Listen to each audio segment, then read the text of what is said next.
नमस्कार. The garden glimpse या YouTube चॅनलमध्ये तुमचं सगळ्यांचं मनापासून स्वागत आहे. तर आज आपण बघणार आहोत उन्हाळ्यामध्ये झाडांना उपयुक्त अशी माती म्हणजेच पॉटिंग सॉईल मिक्सचर असं म्हणतात. तर ते आपण कसं तयार करणार आहोत आज बघणार आहोत. तर इथे माती आहे आणि इथे बाकी काही गोष्टी आहेत जसं की राख आहे, नीमखली आहे, वर्मी कंपोस्ट, वाळू आणि कोकोपीट आहे. तर या सगळ्यांचा वापर करून आपण उन्हाळ्यासाठी उपयुक्त अशी सॉईल मिक्सचर आपण तयार करणार आहोत. चला तर मग व्हिडिओला सुरुवात करूयात. इथे ही काळी माती आहे. तर यातली काही माती ही आमच्या जुन्या कुंड्यांमधली आहे, ती आम्ही वाळवून घेतलेली आहे. आणि जेव्हा आपण नर्सरीमधून नवीन रोप विकत आणतो तर त्याच्यासोबत देखील माती येते किंवा आपण विकत देखील माती घेऊ शकतो. तर अशी सगळी ही माती आहे.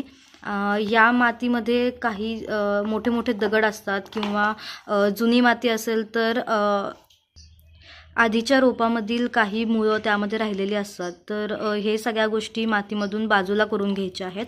आणि तुम्हाला जर शक्य असेल तर माती चाळून घेतली तरी देखील चालतं, म्हणजेच मोठी दगडं किंवा मुरूम असतील तर ते मातीतून नाहीसे होतात आणि चांगली स्वच्छ भुसभुशीत अशी माती खाली राहते.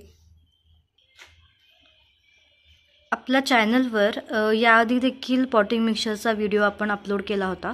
त्या व्हिडिओमध्ये आपण एक जनरल किंवा बेसिक इन्फॉर्मेशन सांगितली होती, ज्यामध्ये ज्या नेसेसरी गोष्टी असतात, ज्या मातीमध्ये आवश्यक आहेत त्या गोष्टी आपण ॲड केल्या होत्या. त्यामध्ये कोकोपीटचा वापर केला नव्हता. तर हे जे आपण पॉटिंग मिक्सचर बनवत आहोत हे स्पेसिफिकली उन्हाळी झाडांसाठी आहे. तर यामध्ये आपण कोकोपीटचा वापर करणार आहोत.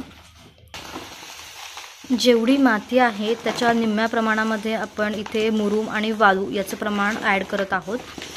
वाळू मातीमध्ये ॲड करण्यामागचं कारण हे आहे की वाळूमुळे माती भुसभुशीत होते. आपण वेल ड्रेन माती ज्याला म्हणतो ती वाळूमुळे तयार होते. म्हणजेच पाणी आपण जेव्हा झाडांना देतो तेव्हा ते त्यामध्ये कुंडीमध्ये साठून न राहता ते ड्रेन होण्यास मदत होते. यासाठी आपण वाळूचं प्रमाण हे मातीच्या तुलनेत निम्म असं पकडतो आणि ते त्यामध्ये ॲड करतो.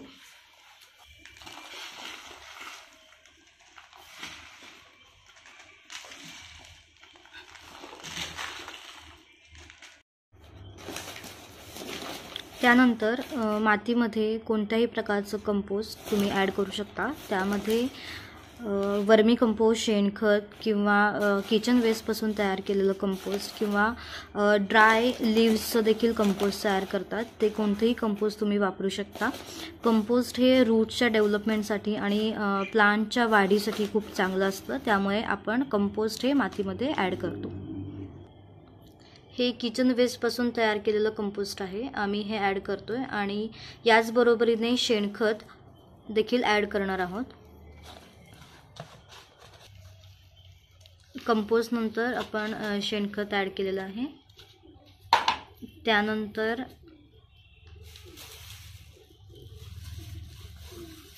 ही राख आहे. राख हे ॲज अ मिनरल म्हणून वापर होतो. राखमुळे देखील मुळांना लागणारे कोणतेही कीटक असतील तर ते नाहीसे होतात आणि झाडांना वाढीसाठी याची मदत होते. ही आमच्याकडे जी राख आहे ही कोळशाची राख आहे. तुमच्याकडे जर राख नसेल तर आपण होळीमध्ये लाकूड किंवा गौऱ्यांचा वापर करून जी होळी पेटवतो ती राख देखील झाडांच्या वाढीसाठी खूप चांगली असेल. तर तुमच्याकडे जर राख नसेल तर आता होळी जवळ येते तर होळीतली राख तुम्ही आणू शकता आणि ती मातीमध्ये मिक्स करू शकता.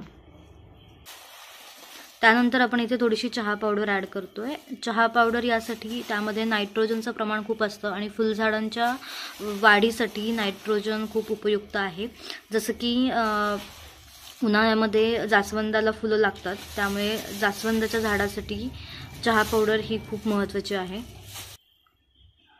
इथे आपण नीमखलीची पावडर आहे ती ॲड करतो आहे. नीमखली यासाठी ही बुरशीनाशक म्हणून वापरली जाते.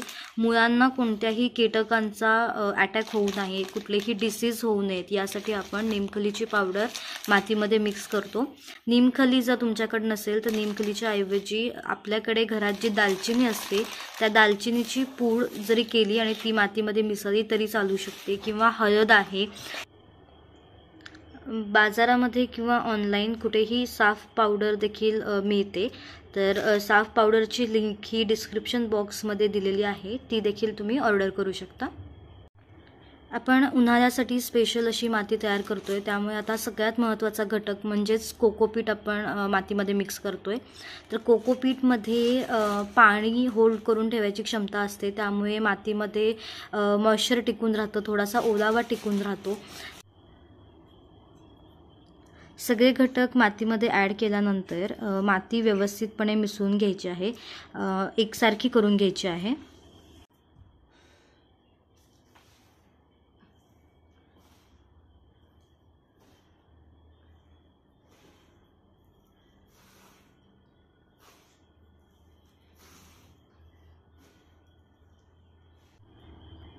अशा प्रकारे उन्हाळी झाडांना लागणारी माती आपण तयार केलेली आहे। ही वेल ड्रेन माती आहे आणि एप्रिल मेच्या कडक उन्हामध्ये झाडांना मॉइश्चर खूप लागतं, तर त्यासाठी देखील आपण यामध्ये कोकोपीट ॲड केले, त्यामुळे एप्रिल मेमध्ये झाडांना कोणताही त्रास होणार नाही याची काळजी आपण घेतलेली आहे। तर ही माहिती तुम्हाला कशी वाटली हे कमेंट करून कळवा आणि व्हिडिओ आवडला असेल तर लाईक, शेअर आणि सबस्क्राईब करायला विसरू नका।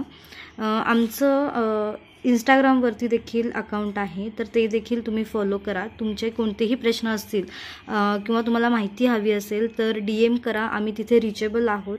तुमच्या सगळ्या प्रश्नांची उत्तरं देण्याचा आम्ही पूर्ण प्रयत्न करू। थँक्यू।